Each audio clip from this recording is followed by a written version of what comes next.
E como é que você vem para fazer o que exatamente no rádio? Então, eu comecei lá no... Porque eu comecei a gravar comerciais e meu sonho era trabalhar em rádio, Flávio. Era trabalhar em rádio. Tudo começou a minha prima, ela tinha um gravador. Sabe aqueles gravadores? Gravadores enormes.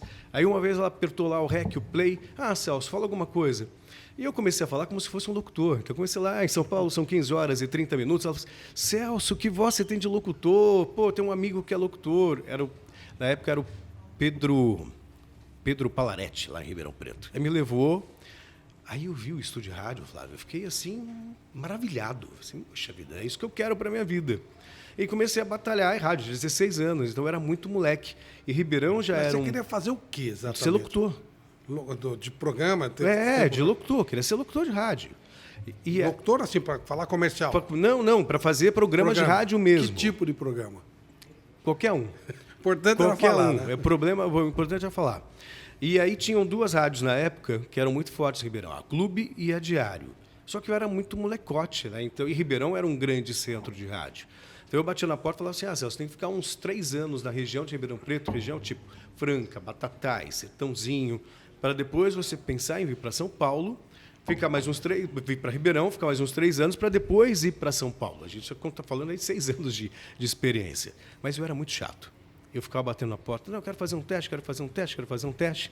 E aí na Dexon Publicidade, que é onde eu comecei a gravar os comerciais, tinha um locutor da Diário FM, que era uma rádio que eu via muito, que é o Celso Luiz.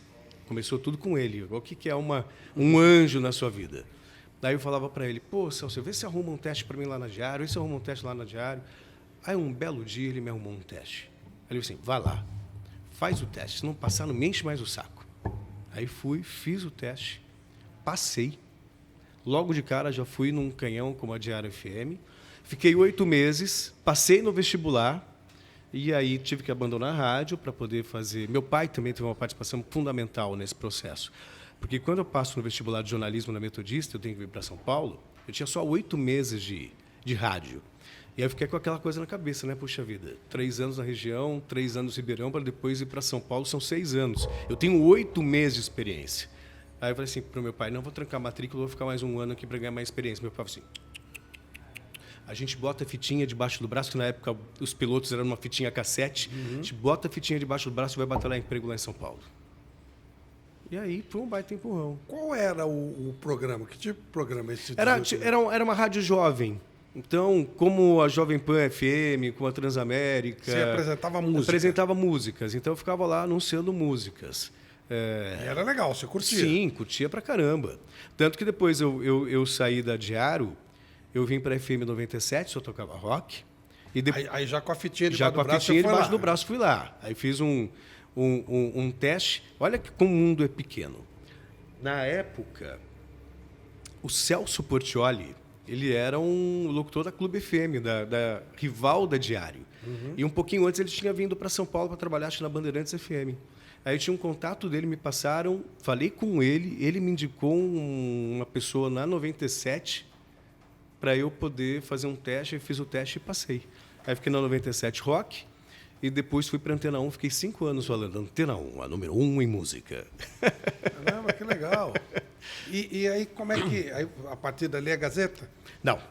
Estava na Antena 1 e eu queria muito fazer jornalismo. E o meu sonho era trabalhar em televisão. Aí eu ficava pensando, poxa vida, não tenho experiência como jornalista. Então, vou ter que ir atrás dessa experiência. E aí pintou uma possibilidade na Rádio Capital para ser rádio escuta. E aí a pessoa que me contratou na Rádio Capital falou assim, mas Sal, você já é locutor, por que você vai ser rádio escuta? Eu falei, porque eu quero uma chance como repórter. E para eu ter uma chance como repórter, eu tenho que estar aqui dentro. Flávio, o que é o destino? 5º dia meu na rádio. Era um plantão, um domingo. Você largou a outra? Não, continuei as duas. Tá. A minha vida era... Aí eu tive que mudar todos os horários. Então eu fazia Antena 1, das 3 às 7 da manhã, ia para a faculdade, das 7h30 às 11h30, saía da faculdade e ia para a Rádio Capital do meio-dia às 7. Nossa. Eu dormia das 9 às 2 da manhã. Mas se eu não pegasse essa oportunidade, não sei. Claro. Talvez não tivesse construído a minha carreira hoje. Claro.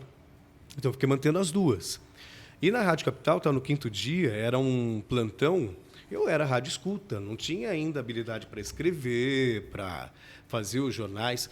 E justamente num plantão de final de semana, pintou uma manifestação no metrô. Acho que um segurança tinha sido agredido. Não lembro exatamente o que aconteceu. Liga o diretor de jornalismo para Silvana Cordeiro, que na época era jornalista de lá e experiente. Silvana, preciso que você vá lá cobrir a manifestação no metrô. Ela falou assim, não posso largar o Celso aqui sozinho, tem todos os jornais para fazer, ele não vai saber fazer, então manda ele. Eu fui, Flávio. Entrei 5 vezes ao vivo. Eu já tinha a experiência do rádio, de falar na rádio. Mas vivo, era né? só chamar música. Era, sim, mas aí eu aproveitei a minha oportunidade. Quando eu voltei, ele estava lá me esperando, ele falou assim, olha, Celso, gostei muito da sua participação. A próxima vaga de repórter que pintar é sua. 1 mês passou, já está algum repórter. Pô, que maravilha.